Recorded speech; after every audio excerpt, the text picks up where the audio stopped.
Hi, everyone. Danielle Fapler, I'm the communications coordinator at InCHIP. Want to say thank you so much for taking time out of your schedules to attend. It's fantastic to see everyone who is here. If you're not familiar with InCHIP, it is a university-wide multidisciplinary public health research institute based at UConn, and we work with faculty who conduct health-related research with an emphasis on behavioral health. So today we're discussing how to effectively engage with the legislative process and how you can use research to inform public policy decisions. So I'm going to go through and introduce our speakers. First, we have Marlene. So if you can unmute yourself and just provide some background about how you've worked in this space. So first we have Marlene Schwartz. She's the director of the UConn Red Center for Food Policy and Health, and she's also a professor at the Department of Human Development and Family Sciences. Hi, good to see everybody. So we do research specifically in the area of food policy. And I'd say in terms of working with legislators, it's more specifically in sort of the federal food programs, as well as the sort of the charitable food system and food insecurity. Okay. And next we have Kerri Raissian. She is the director of the UConn Arms Center and an associate professor at the School of Public Policy. Hi, everyone. Good afternoon, and thank you for having me today. As Danielle mentioned, I am the director of the Arms Center, which stands for Advancing Research Methods and Scholarship in Gun Injury Prevention. I'm also an associate professor in the School of Public Policy, and another role that I'll most likely be talking about today is I'm the co-leader of the Connecticut chapter of the Scholar Strategy Network. In all of those roles, it's really important to me to be publicly engaged in scholarship. I think that scholarship and research are very important and useful, but they're only really important if they get out of peer-reviewed journals and into the hands of policymakers and practitioners. So I know this is really about the legislative process, but a lot of our work is not just talking to legislators, but also practitioners in general. So please know I'll probably keep my comments to the legislative process, but I do just want to also say that I think broader conversations are also really important. And I look forward to talking with you today. And next we have State Representative Jaime Foster, who represents the 57th Assembly District, which is comprised of the towns of East Windsor, Ellington, and Vernon. She is an alumnus of the UConn Red Center and works as a research scientist for Yale Griffin Prevention Research Center. Hi, everybody. It's always wonderful to be back at UConn. And I will just say that my training in the Department of Nutritional Sciences and their work in extension, I think in a lot of ways demonstrates what can happen. And then, of course, my postdoctoral training at the Red Center prepared me, I think, to navigate between these worlds of two ivory towers, the academic sector and the legislative office building. But I am honored to be no longer the only PhD level researcher in the General Assembly. I was recently joined by Dr. Dominique Johnson, who has a PhD in educational policy, and she does education research and works in the nonprofit sector. But it's a little bit of a lonely space, and I'm really excited that there's so many of you folks on and interested in learning about how to engage. And I hope that I can be helpful today and beyond this conversation as well. Thank you so much for that. So we're going to start with questions. So Kerri and Jaime, why is it important for researchers to engage in the legislative process? What are the benefits and why might researchers avoid this? Jaime, why don't you start and then I'll follow up. Okay. Well, I think I always thought it was important that we as researchers get trained in this expertise, that we shouldn't sort of just covet that information to ourselves. But in my time in the legislature, I realized that it's not just that everything we do is behind a paywall and it's inaccessible to most folks. And I know it's not everything, but most of what we do. But beyond that, there is a deafening amount of information from lay advocates. And some of them are really remarkable and fantastic and understand science and the scientific method and research and the state of science. And there are a lot, an alarming number with a really frightening understanding of what they think policy should be written as that's really not rooted in science. And one of the most alarming examples of that happened during a public hearing about school-based vaccine policy requirements when thousands of people signed up to testify. And by the end of the day, there were testifying in their professional capacity only, I think, 3 MD, PhD level researchers who were part of the hundreds that were able to get through in the 24-hour public hearing. And I think that that's just one example. I'm the vice chair of the Energy and Technology Committee, which you might say, that's nothing to do with your PhD in nutrition. Everybody is a generalist in the General Assembly, and we rely really heavily on experts, hopefully, to train us. But I sat in a public hearing where an agency or a utility company had their axes labeled, and the numbers went 1, 2, 7, 103, and they just were not consecutive. It was just wrong. It was intentionally mislabeled to make the data look some way that was different. And when I called them out on it, they said, oh, we have to work so much harder now that there's a scientist in the legislature. And I think that that's like one example of what may very well could be happening often. And if you all don't come and speak from your expertise, they will. And so I hope you'll just add your voices to the cacophony of things that legislatures have, and hopefully people make a really good decision about who to view credibly in their expertise.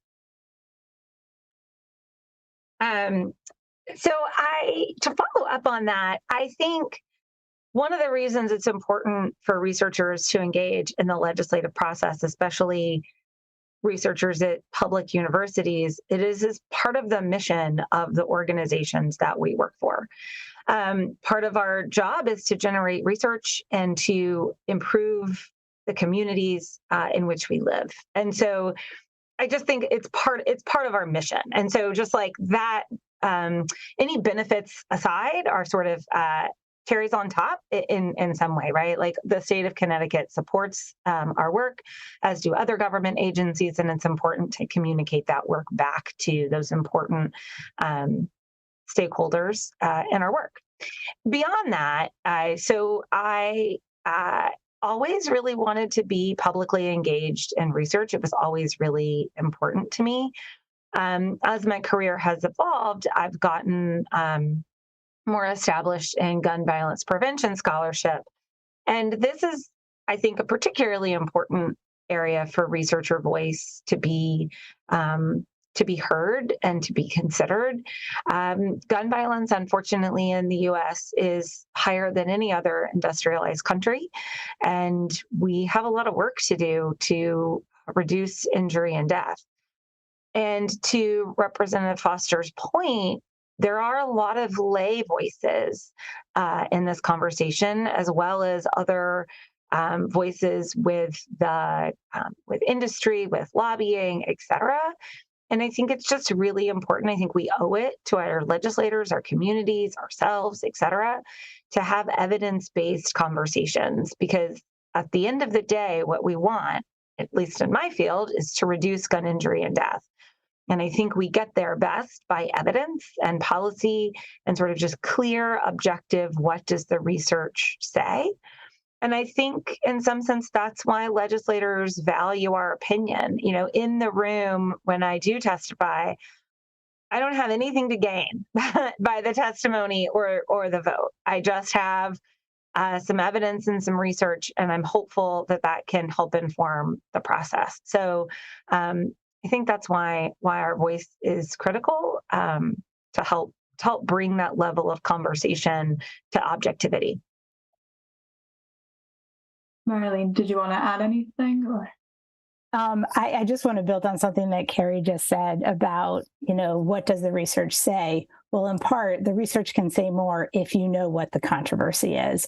So one strategy that we try to use at the Rudd Center is listen to the debate, whether it's a debate about whether we should take soda out of schools, whether kids throw away their fruit at lunch. There's lots and lots of debates. And, the first debate that I ever did a study specifically to answer was that if we stop selling competitive, unhealthy competitive foods, that schools would lose money. And so that we designed a study specifically to answer that question. And so depending on what area you're in, there may be some fairly clear arguments out there. And as Jaime said, people will say them with great conviction, even though they don't have any data. And so if you're able as a researcher to actually collect data to answer that question, I think that's one of the ways that you can really have a lot of influence. Can I add just one more thing, which is in response to something Marlene said, right? Like, our answers to this question have appeared somewhat one way, and that we're communicating to the legislative process. As a researcher, it's also been really beneficial to have the legislative process communicate to me so that I can better understand the questions that legislators have and where research can be helpful. So I really think this is like a cyclical conversation, and not one where I'm just sort of taking my research and saying, here you go, here's the chart, but also understanding the concerns and the needs of researchers so that my research and work can be more beneficial and applicable from the start. Thank you. So Marlene, how do you cultivate working relationships with policymakers? Well, one easy way is have your postdoc become a policymaker. But I think some of it is just getting to know your representatives. So I think understanding, really following local politics, understanding who your representatives are, introducing yourself to them, understanding how the committees are set up in the state and who's on the committees that might be doing work relevant to you. So I have had meetings over the years with people in charge of the committees that, would be most likely to be reviewing legislation that's related to the work that we do, just so we can introduce ourselves, tell them about the work we do, et cetera. I do think in Connecticut at the federal level, I feel really fortunate. I feel like our federal, senators and representatives are accessible and honestly really care a lot about the sorts of work that all of us do. And so just staying in touch with their offices and getting to know them, because then when they know that something's up and they need an expert to testify, they'll think of calling you. And Rep. Foster, what are some strategies that have worked that researchers can use to communicate with state representatives and senators and their emails aren't ignored?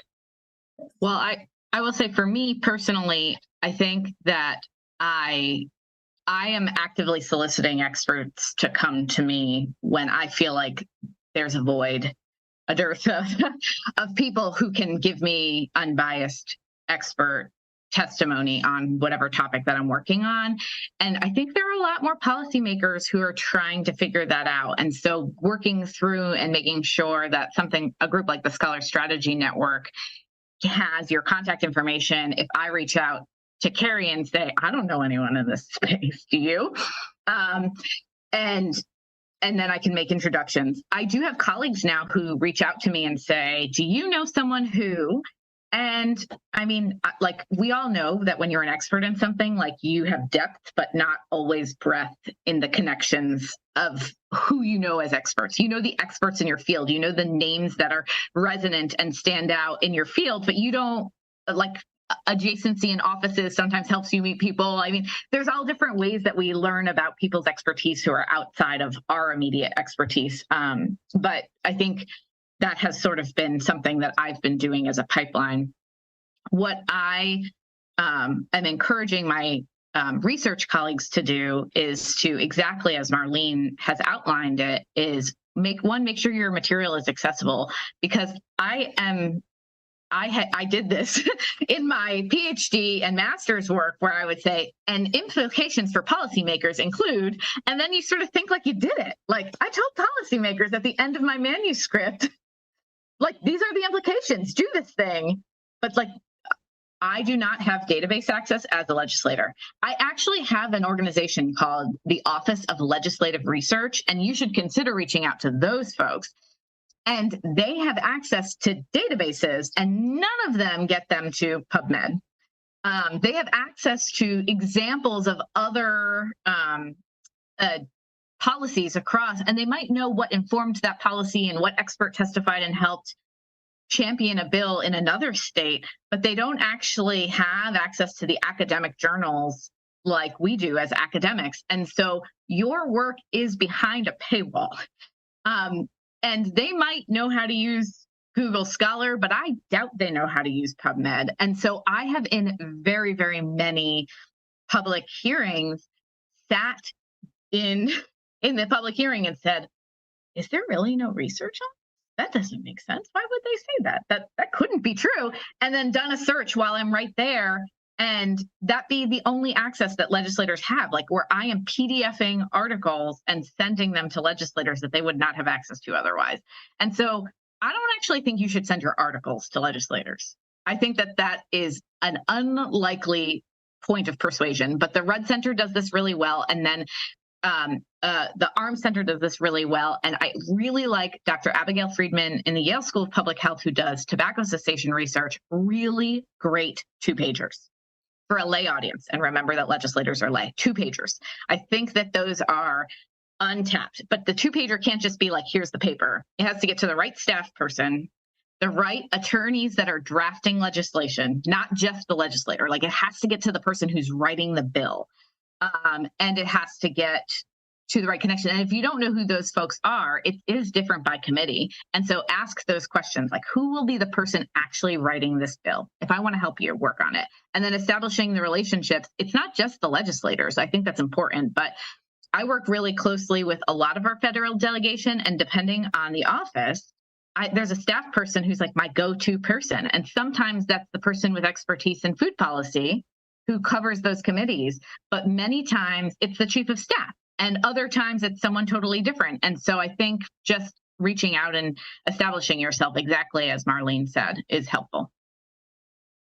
I just want to add a few things. So Representative Foster and I have both mentioned the Scholar Strategy Network. So for folks on the call that are in Connecticut or even other places, there is a national organization called the Scholar Strategy Network. I co-lead the Connecticut chapter, though there are about 40-ish chapters across the U.S. And they are meant for anyone doing research that wants to have resources to help publicly engage that research. So just this morning before this call, for example, I had a quick call with the communications director because I'm working on an op-ed. And I needed some advice on that op-ed and how to pitch the op-ed, et cetera. And he called me back, and it's unfortunately in response to the mass shootings in Maine last night. So a fairly timely exercise, but there are other resources. So I'll drop my email in the chat later. If anybody is interested in that resource that's not food policy or gun violence, your area is something else, I'm happy to connect you with that resource.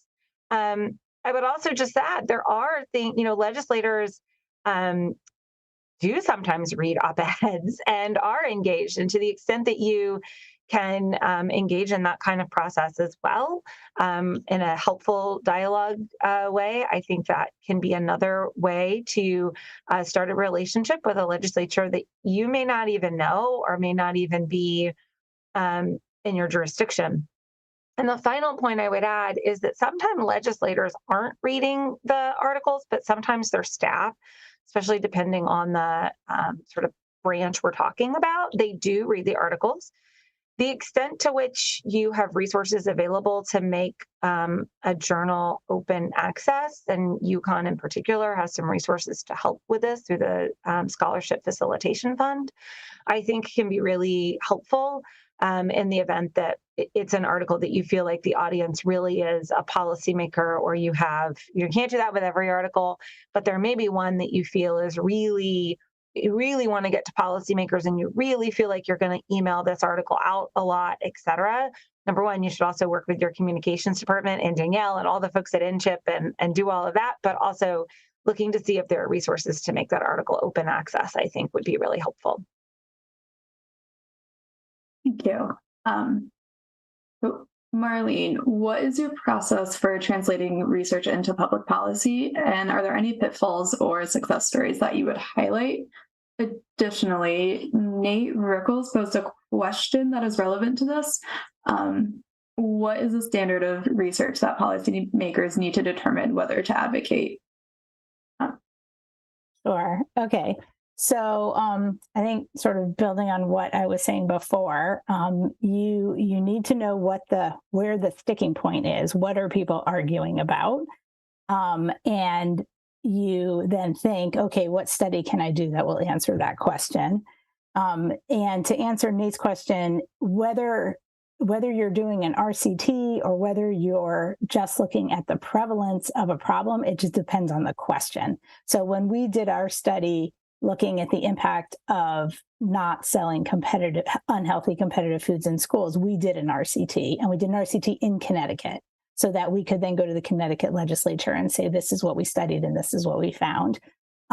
Thinking about the work on college food insecurity and the sort of state bills and now laws on that, I think that was informed more by just documenting the problem and doing surveys that showed the rates of food insecurity among college students. So you didn't necessarily have to do an RCT to show what a problem it was. So that's how I would answer that. So that, what was the rest of the question? Like, if there were pitfalls, I'd say the pitfall, and this is kind of getting at, I think, the question about what annoys policymakers, Nate's other question. You know, as researchers, we've been trained to be extremely careful about everything we say. And if you read that discussion section, there's always this study had these limitations, and this, and this correlation does not prove causation. And like, there's lots of things that we've been trained to say because we're trying to really be super accurate. I'd say that drives legislators crazy, because at the end of the day, they need to have a bill and they need to vote yes or no. And so they need to make an actual decision. And if you're very waffly in terms of what messaging you're giving them, I think that they can find that frustrating. So to sort of build on Jaime's point, I think there's a job that we need to do in terms of taking complicated research, turning it into what are the clear messages. I mean, they have to be true. Obviously, you're not going to overstate something or say something, or make it sound like there was research that's something that it doesn't. But you need to really simplify things and say them clearly. And the things that you are confident, the findings you're confident in, you need to be able to really just say it without like 12 disclaimers afterwards. And so I think that that's important. And then the other thing I was going to mention on this is there's an intermediate group often between the researcher and the legislator, and that are advocacy or community-based organizations that are very passionate about particular topics. So like, for example, here in Connecticut, there's an organization called End Hunger Connecticut that is the first group that I ever worked with at the state level that was very, very invested in school nutrition legislation. And they also had the time and bandwidth to meet with all the legislators and knew who was who, so that I could sort of focus on my part and then really work with them to get those messages out there. And similarly, at the national level, there's the Center for Science in the Public Interest is another sort of national advocacy group in the area that I study that does a lot of that legwork so that they can then help pull together the science, write those policy briefs that then get to the legislature. And I'll just say, in those advocacy organizations, if that's okay, I would be consistently and actively engaged with them, because one of the things that I have really struggled with as a legislator is when we see schisms between what is being advocated for by a nonprofit advocacy organization that you expect to be aligned with. And I'll just use this example: Tobacco Free Kids is a Bloomberg's funded nonprofit that does tobacco cessation research, and they are gung-ho, 100% flavored tobacco ban. And we will ban something no matter what. And they were really gung-ho in since I've been elected, so the last 3 legislative sessions, to ban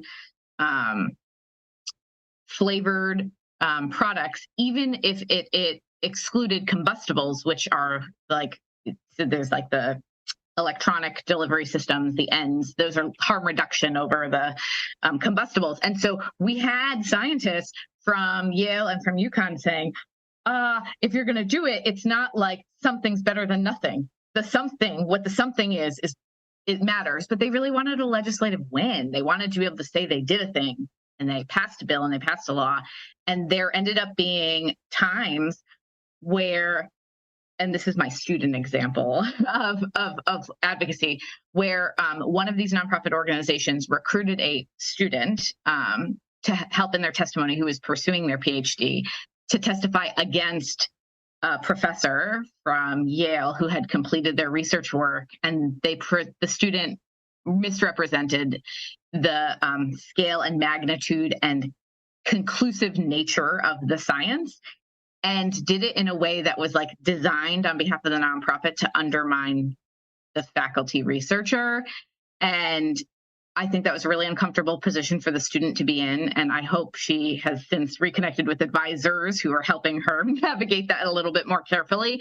But for the faculty member that they tried to undermine their competence in, it became very confusing and very frustrating for the researchers who are like, I don't want tobacco-free kids, which sounds like an organization we all want endorsement by, to think that I'm a bad legislator. And so I tried to very carefully navigate what is the state of the science in a way that wasn't frustrating to other legislators to say like, this is great, like, let's not panic and pass something, because sometimes passing something might be worse than inaction. People like to tell you something's better than nothing all the time. And Marlene taught me, and I say all the time, you can't let the perfect be the enemy of the good, but it has to be good. It can't be bad. It can't be worse. And that line became very complicated in this public hearing in particular. And we ended up in a place that was really good, but I don't know if I had not gone in and mediated in this situation, I think we would have passed something that would have been more harmful than helpful, because people were afraid. The nonprofit tobacco cessation organization was literally putting out paid ads that said that people wanted kids to get lung cancer. Like, that was the nature of their ads. And they were aggressively saying, if you're not with us, you're against us, and you want kids to get lung cancer. And that obviously was never the truth in the situation. So I would just say, like, scientists, please stay really engaged, and researchers, with the nonprofits you're aligning with, and try and be careful to make sure you're aligned with their messaging and that they're accurate, because they're going to try and be persuasive, and sometimes that loses some accuracy, but make sure they're not wrong, because sometimes that'll end up happening. So I would they're the appropriate ally, but I would just tell you to exercise like a little bit of caution, because sometimes it's a little more complicated. Yeah, it can definitely be more complicated. I mean, I have had uncomfortable calls with lobbyists that that I've chatted with, because I'm also giving them sort of rundowns of what the evidence says, and you sometimes have to tell them that they're right or they're wrong, right? Because they are also engaged in the legislative process, and you want them to have the research so that they can lobby correctly. And again, my involvement with lobbyists is not to lobby. It's the same exact goal as what it is with legislators or anybody, which is to communicate what the research says or what the research does not say in an objective way.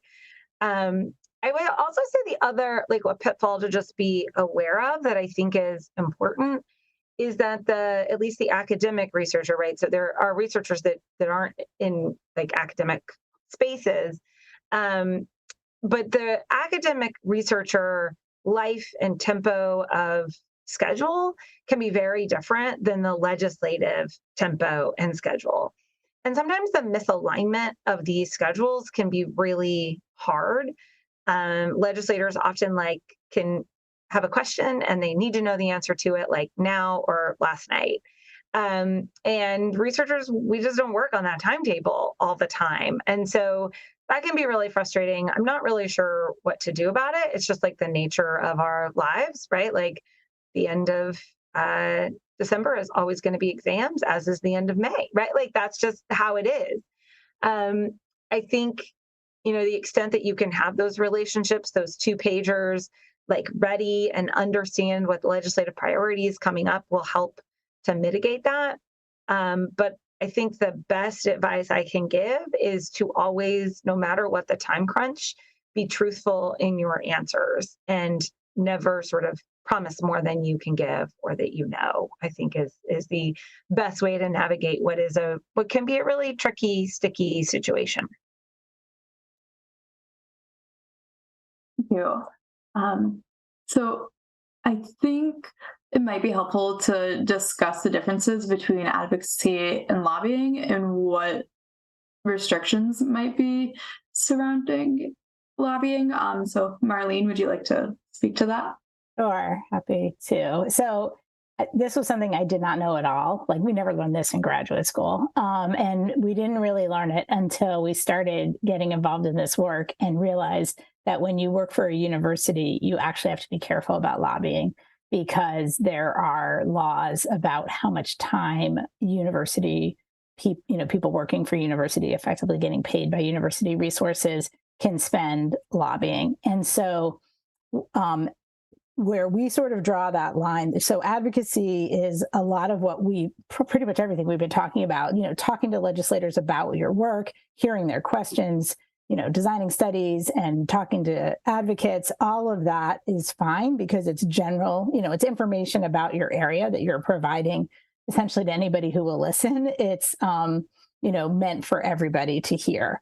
Where it becomes lobbying is when there actually is a bill that's like up for, a vote, and you go to talk to a specific legislator and say, I want you to vote yes, or I want you to vote no. And that's when you're actually lobbying because it will affect, hopefully, if they listen to you, it's going to affect the legislation.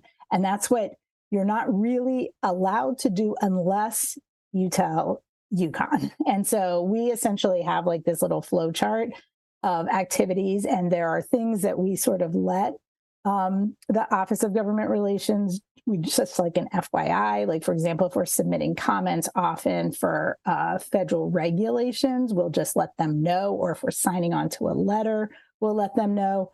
But if I were to, if as a UConn employee, I was to pick up the phone and talk to Congresswoman DeLauro and ask her to vote for something, I would need to tell UConn and they would need to account for that time. And so what you always can do, though, is you're still a person and you still, live in Connecticut or wherever you live. And as an individual, not using your UConn email, using a separate private email, personal email, you can email your legislators and let them know whatever you think about anything. But that's different than doing it within your job at the university. The other thing to touch on that Marlene mentioned, so at UConn, we have UConn Government Relations, whose job is to act as a mediator between the university and our government partners. And yes, you have to tell them and you should tell them, et cetera, but they can also be really helpful in helping you figure out who you should communicate your message to. They've edited my testimony before. Sometimes they've helped me understand sort of larger picture conversations that as a person in my office here at UConn Hartford, I just might not be aware of. And so I would encourage folks to think of UConn Government Relations as a resource and someone that can help you make sure that you are complying, but also that you're being as effective as possible in doing this work. And I'll just say, sorry. I was just going to say, and I'm glad you mentioned testimony, because that's another specific example that if you are, if let's say there's a bill that's being discussed and you want to testify, if a legislator invites you, that is also different than you just going. So that's another conversation to have with them. So go ahead, Jaime. And I don't know. So I'm from the outside now, but my training was all at UConn, and Extension does this. They do advocacy and education the College of Ag Health and Natural Resources, that's like the way that the land grant mission was written for extension faculty to do that work. And so I had known people in the department like Bonnie Burr, like people who do that work, Mike O'Neill, who are like used to sort of transversing those spaces and were familiar with it. But UConn's government relations folks, I cannot tell you how many times I have been in a public hearing and been like, I have not heard one person who appears to have like empirically credible expertise today. Like I'm getting lots of feelings, which is also super important. Lots of reasons why people want to do whatever they want to do. But like I have not heard from a person that I would expect to have expertise. And I know they exist. I just don't know who they are. UConn's government relations routinely and swiftly connect me with people all the time. And not every university in the state's government relations people have such a remarkable presence. In the energy space, I was the first year I was like, who do I talk to? And people are like, talk to the utility company lobbyists. They're great. And I was like, that seems like a problem. Why is that the advice you're giving me? And so I sent out like a bunch of emails, like cold calls to people who on UConn's like public system had published work with UConn credentials aligned with energy policy. And I didn't get a lot of direct responses to faculty that I cold called and emailed, or postdocs or graduate students researching it. I didn't get a lot of response. But when I reached out to UConn government relations when I became the vice chair, they were like, let me set you up with a series of ways that you can interact with these expert researchers on these things. And they were really swift to make those connections. So I would, one, make sure they know you and what you want to help on. But I would also not underestimate them, because I think that they're a pretty strong force at the Capitol. They're doing good work. And I think you should not underestimate how important it is for legislators who determine state colleges and universities in the state system what help they get. Like, people should see your value, and that's really important. And I don't want that to be forgotten and lost, that there's a lot of research that at the federal level is supported by federal grants. And I believe you have a responsibility. You're funded by federal research to inform federal policy when that's possible. And the same is true at the state level too. So don't underestimate those folks. I think they're really talented at UConn. They do a great job. They have great relationships. We may have touched on this already, but Rep. Foster and Marlene, what considerations do you keep in mind when planning your outreach and deciding to testify during public hearing or speaking with representatives or senators individually? What considerations? Yeah. What do you keep in mind when you decide if you should testify or? I mean, I think the first question I ask myself is, am I really an expert? So, sometimes, we get, we're sort of, the space we're in is kind of big, like food policy, like there's a lot. And so sometimes we'll get contacted by organizations that are advocating for something that is, yes, it's related to food, but it's not what we study. And so, I'll sort of ask, look yourself in the mirror and say, is this really something I'm an expert on? And if it's not, then we don't. And, it's kind of hard because you want to be involved and you think, well, I could study up on it between now and tomorrow, but no, like, I think you would need to really stick to what you know. I'd say that's the main thing. And I do think that, one of the sort of sub questions a little bit earlier on was like why faculty would maybe not want to do it. And there are fields, and maybe you guys have even more comments on this, but even like thinking back to like the tobacco field, like there are fields where you might be a researcher doing something and the lobbying on the other side can be really powerful and even threatening. So I saw this more, when the Rudd Center first started, and we were coming on very strong with taxing sugary drinks, which we still actually are pretty strong on that, but it was getting, a lot of debate. And I saw the director of the center at that time was someone named Kelly Brownell, and he would get a attacked. And there were websites that were set up with names like Center for Consumer Freedom, which were complete front groups for like American Beverage Association. And they would write articles and they would call us the food police. And like, there was all kinds of stuff. And so like, some people, but like we were sort of like, yay, we're doing our job. Like, if you're not making them mad, then you're not having an impact. But I could see other academics being like, I don't want this. Let me just go publish in my journal and present to my colleagues and stay in my lane over here where I feel like I know what I'm doing. So I do think that you have to have, like, that's why you need to really stick with what you know and have a lot of confidence in what you're saying, because you probably will, depending on what you're talking about, kind of get attacked from the other side. And so you need to be prepared for that.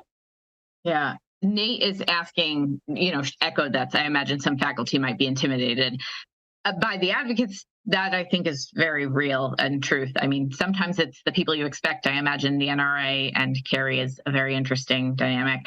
And that's the predictable one. But Nate asks about the interrogation from legislators. And I have used this as an example. In the vaccine public hearing, this gentleman who is on retraction watch, I am not exaggerating, 8 times, which is a lot, like on retraction watch. And all of his science that I could find was in what were like known and identified predatory journals. And he did not have an academic affiliation at a university. And the place that offered him his PhD took it back, which, like, I don't know how often that happens, but that seems like, I don't know anyone that's ever happened to. And so he was testifying. I'm Dr. So-and-so. My expertise is on the harms in vaccines. I don't want your children to have mercury poisoning and, on and on. But he's an expert.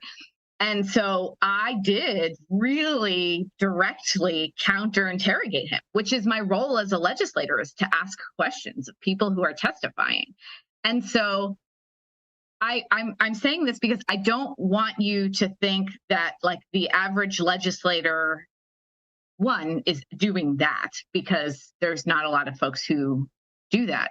But that's actually more reason why you should do it, because I will tell you, the people who have fake credentials or like credentials that don't have, I don't know, like aren't associated with a tremendous amount of academic research rigor, those folks are not having the same reservations about you in their testimony. And they are a dime a dozen. And they're there every day at the legislature. There are self-proclaimed experts in everything. And I still feel this often. And I actually was at a UConn event at Jackson Labs that like restarted it all for me. I still feel imposter syndrome. I still am like, what are we, like, maybe I'm not the most expert. Maybe they are credible. Maybe there is something else that's coming from someone else. But I promise you, there are people with less rigorous academic training, less research experience and expertise, who without hesitation are telling you the exact opposite of what your research says. And they're telling researchers, this is how it works and this is how it's done. And so I know it is uncomfortable. I know I'm asking a lot of people to stretch, but man, is it lonely out there.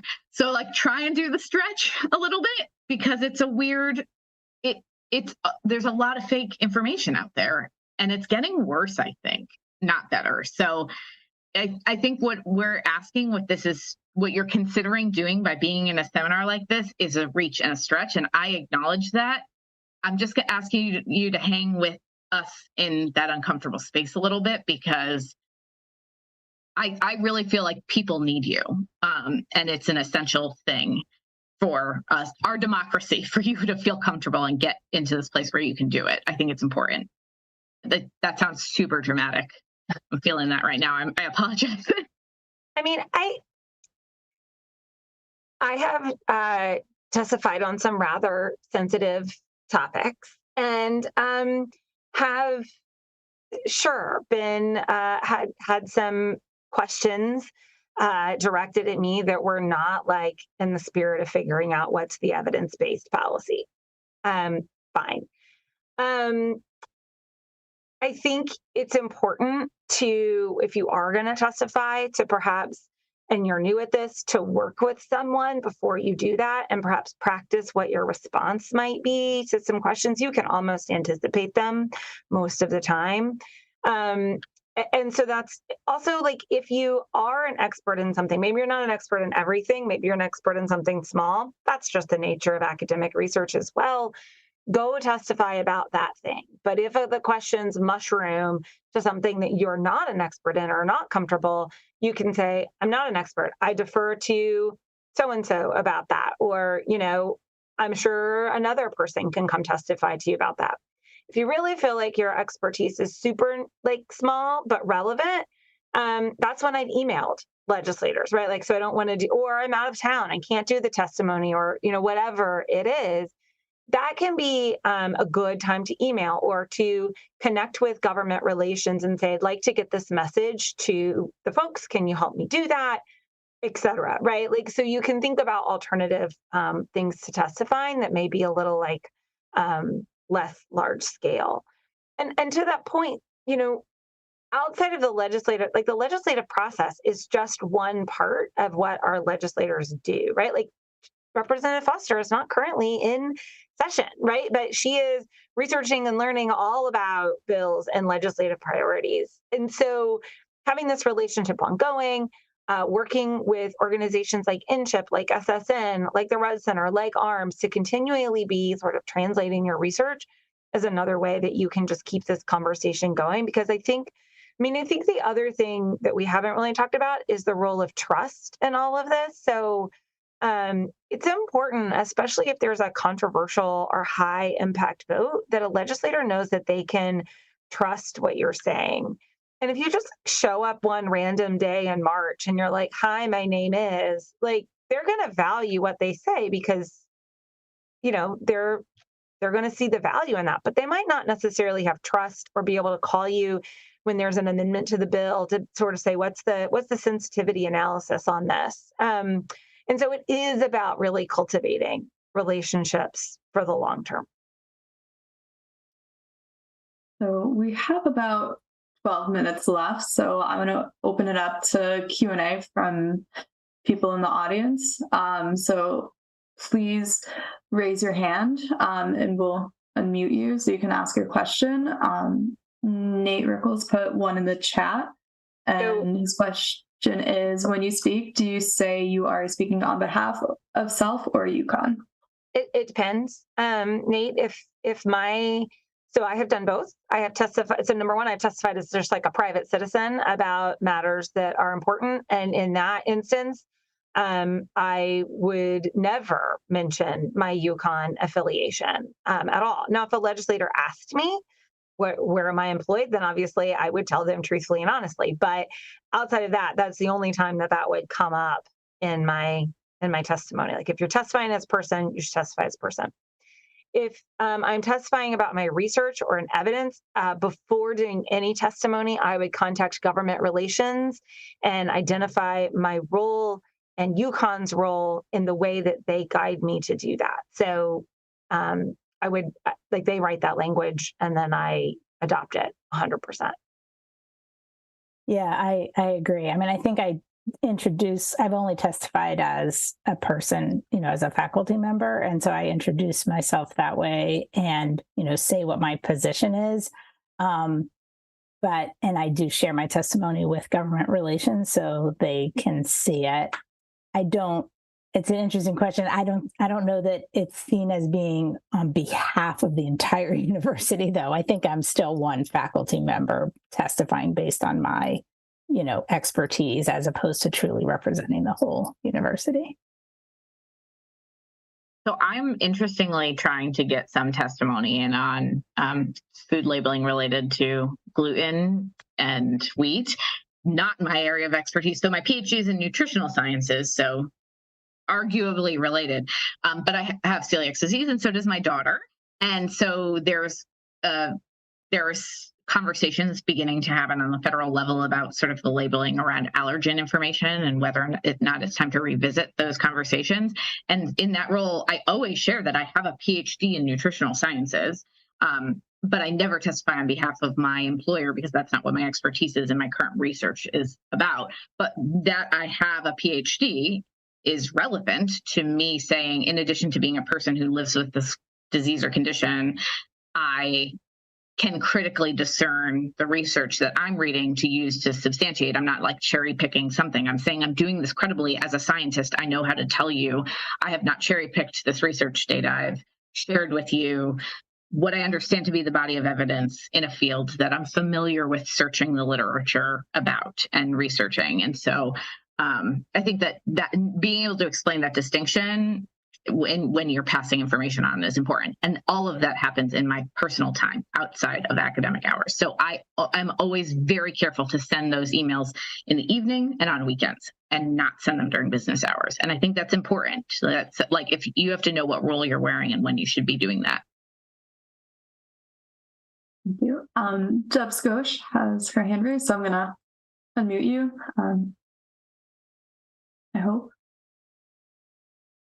Did not work. So, okay. Yes, I think I'm unmuted. Can you hear? Yes. Thank you, Marlene, Kerri, and Representative Dr. Foster. Recently I've been to another kind of a discussion and a workshop where how research findings can be translated to policy language. And one item that came up is researchers have to link the findings to always the money and how much coverage of community members or population that these findings are affecting. Not all research findings will have that piece, and B, some of us are not always trained to see how could we add the dollar amount. So, but there is a strong component to it. So do you advise that we have an intermediary person who could link the findings and see how intervention cost works, or what will it do before we write that 2-page?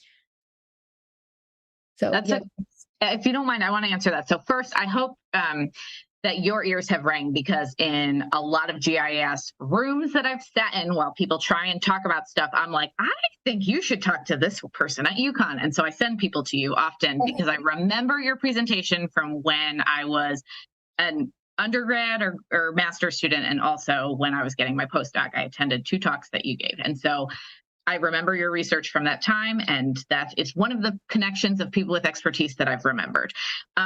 But so I don't think that, I think this is a place where we as researchers let what we think we're being asked for get too complicated, and it becomes a barrier to entry and engagement.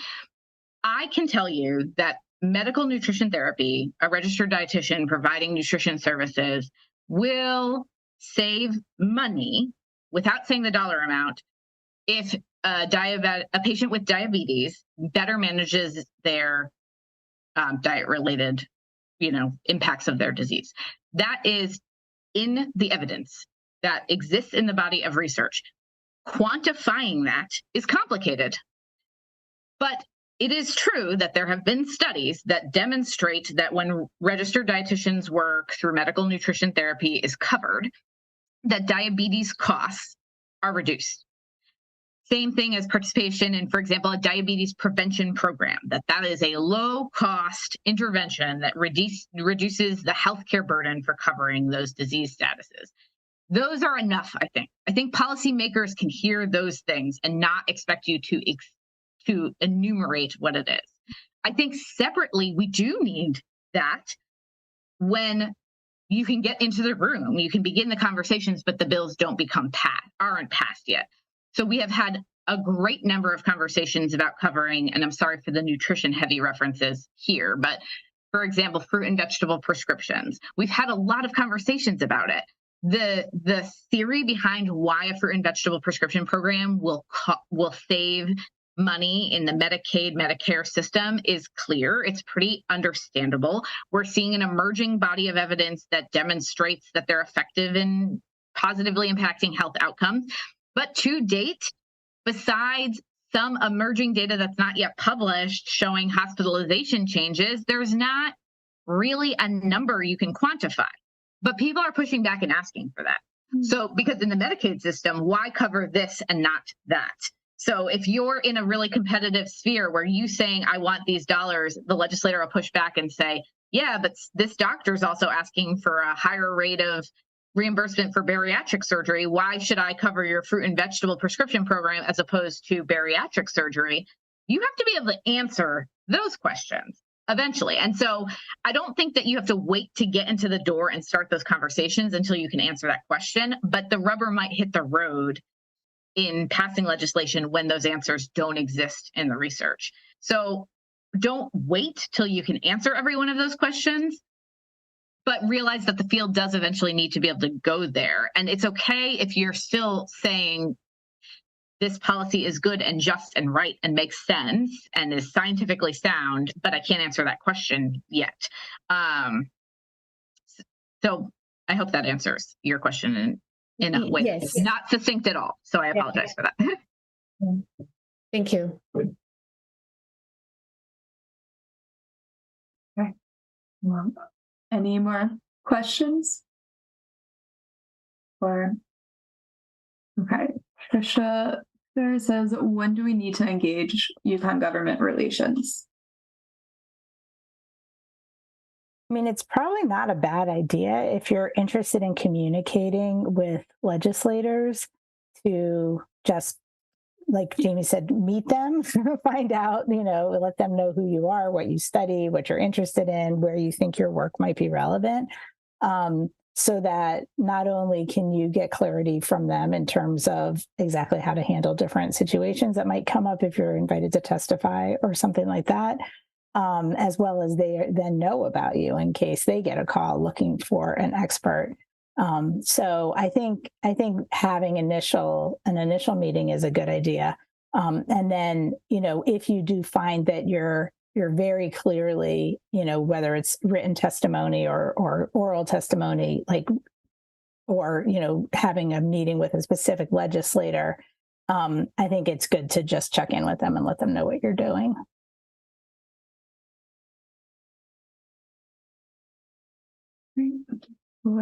I would just add, I think it's probably best to err on the side of over-informing them. And if they don't need to know, they'll tell you. They tell me all the time.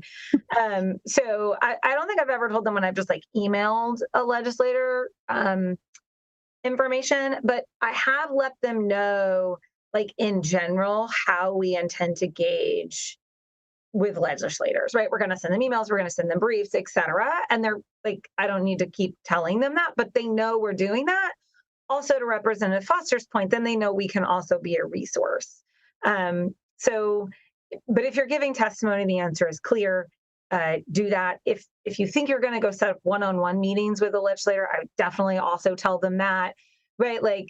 I think it's probably best to tell them. When I've gone to press conferences that I'm just going to attend, I've let them know, just because I don't want them, if I do get asked a question while I'm there, I don't want them to read that in the newspaper when I could have sent them an email, because it could be helpful, right? Again, I view government relations as a wonderful resource, and they may want me to stop email them, but they haven't told me to do that yet. So I'm going to keep emailing them. And I just want to say, I am really happy to have anyone reach out to me at any point in time. If you need to navigate who the legislator is to get there, too. I said this last time, and I think a couple of people took me up on it. And I'm really happy to help people navigate that on the legislative end of things. If you don't know who to start the relationship with, I'm really happy to do that. The government relations will likely do that too. So I have definitely sent Representative Foster a message and said, who do I contact about this? And she gives me a name, and they almost always say yes. So good job for finding the folks that are agreeable. We have friends. There are people who are friendly to the work that we're trying to do. And it's just cultivating relationships. And I hope lots of you continue to do it. It is 1:30, so that's going to mark the end of this event. I just want to thank you, Marlene, Kerri, Jaime, again, for joining us and participating in this workshop. And thank you to everyone who attended. hopefully this was a helpful conversation. If you have any questions, feel free to reach out to any of us. I can send a follow-up email with everyone's contact information and some additional resources if that's helpful. All right. Thanks, everyone. Thank you, Danielle, for organizing. Yes, thank you. Everyone, this is fantastic. Right. Bye.